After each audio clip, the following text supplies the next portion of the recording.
statement about, pwede kong basahin yung statement on Senator Bato? About Senator Bato, well, unang-una, talagang isang malaking kabulastugan ang pinagsasabi nila na may balita, na merong warrant, na narinig nila, na may kopya, na hindi maipakita, pero sinentensyahan na kung anong gagawin. Ano bang kalokohan yan? Tapos, ayan, nagpauso pa na hindi magkasundo yung kapatid. Yung kapatid naman, ang sabi, wala pa daw warrant. Pagkatapos noon, si Secretary Bersamin, iba naman ang sinasabi. Talaga bang linilito ba tayo? Pero higit sa lahat, kung may warrant, ilabas. Kung walang warrant, tumahimik na kayo. Tantanan na ninyo kami. Ano ba naman pananakot ng ginagawa yan? First and foremost, ang DOJ, parang nakalimutan ninyo na sinabihan na tayo ng Pangulo ni Bongbong Marcos, ang ating presidente, na walang jurisdiction ng ICC dito sa Pilipinas. Di ba sinabi na yon? Pero, ayan, iba ang sinasabi, iba ang nagawa. Bakit? Nadampot bigla si Presidente Duterte. Kaya eto nga, andito na naman, without any formal request or communication, either from the ICC or the implementing Interpol agency, the DOJ is so eager to resurrect the same illegal mechanism it utilized against the former President Rodrigo Duterte.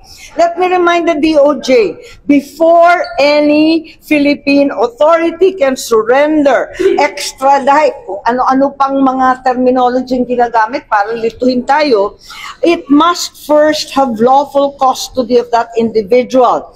Section 17 of RA 9851, the oft-cited law of the Ombudsman, na hindi ko maintindihan kung bakit yung Ombudsman na ngayon na nakikialam sa mga extradition, merely authorizes the surrender of the person in custody. It does not grant authority to arrest any person na wala namang warrant.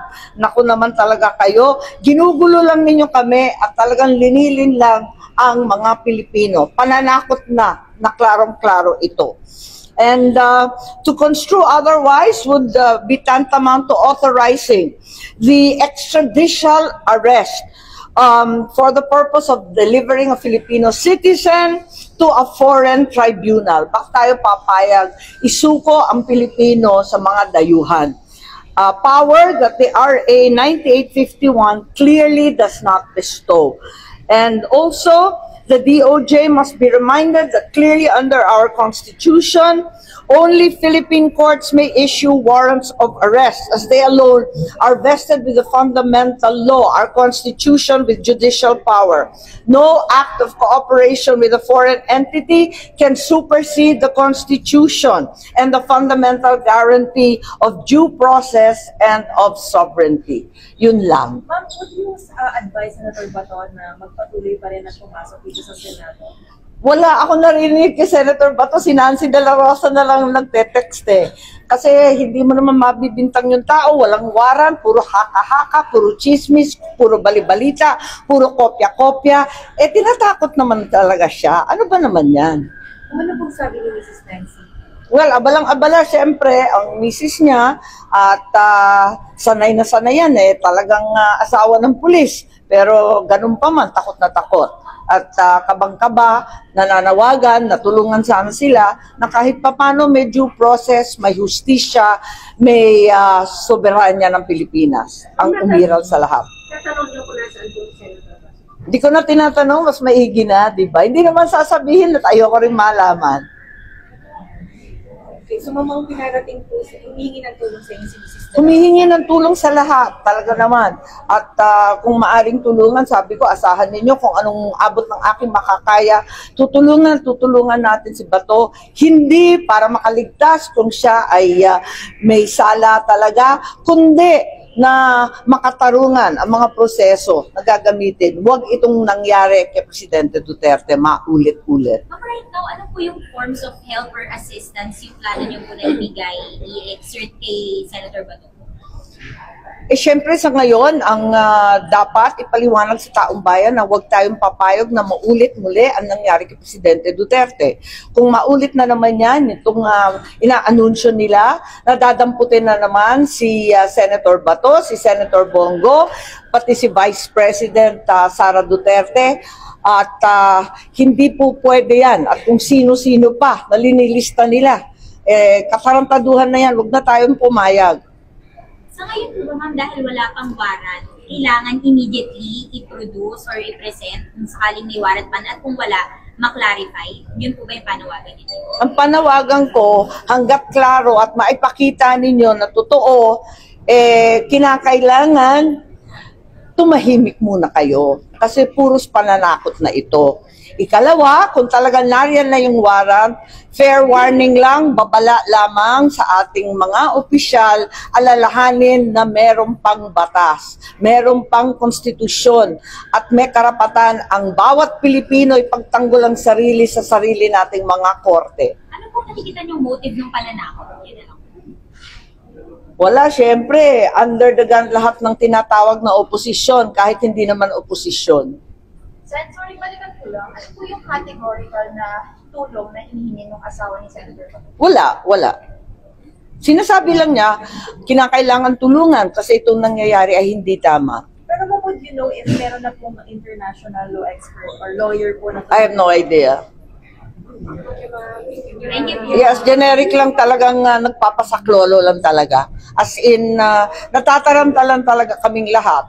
Pagkat hindi naman tama ito. I'm absolutely appalled by the Ombudsman, the Department of Justice making all these very reckless statements without any proof in hand, without providing any evidence.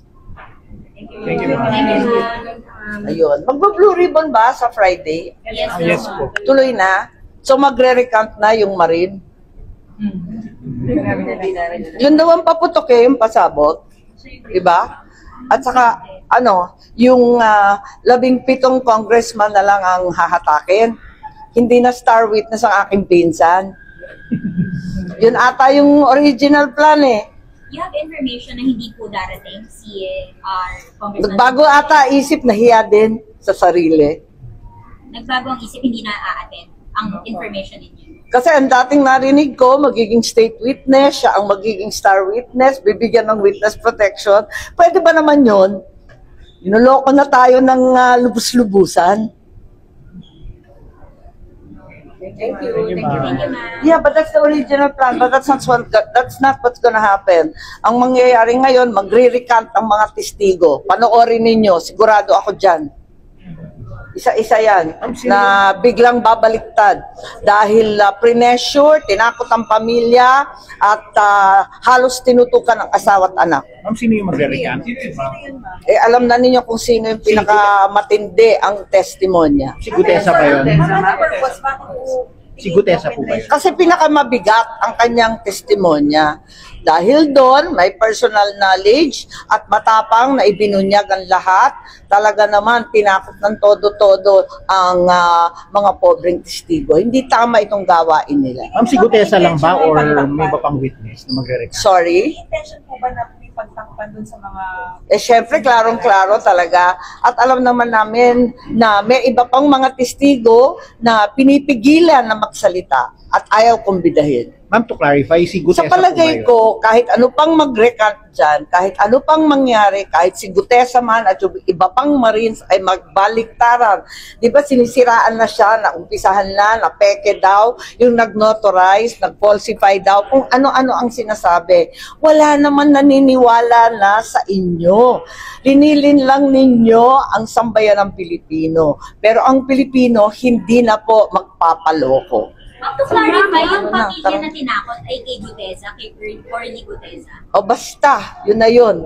Abangan na lang ang susunod na kabanata. So, nakita na siya, ma'am. Ha?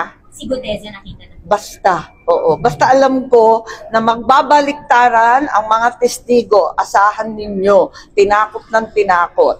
Tapos, yung mga gustong magsalita pa ay itinago o talagang sinabihan na huwag nang magsalita. Pero ang buong kapulungan, nalalaman ng katotohanan. Nakita naman natin ang daan-daang namatay sa flood control. Nakita naman natin ang mga bahay na nasira. Alam naman natin ang katiwalian at kilala natin ang mga mukha ng mga gumawa. Sino yung nasa likod ng pananakot? Sorry? Nasa likod ng pananakot? Oo naman. Sino? Sino ba? Sino? Hindi ko alam. Yung mga kaya manakot at yung mga takot na sila ang madadali.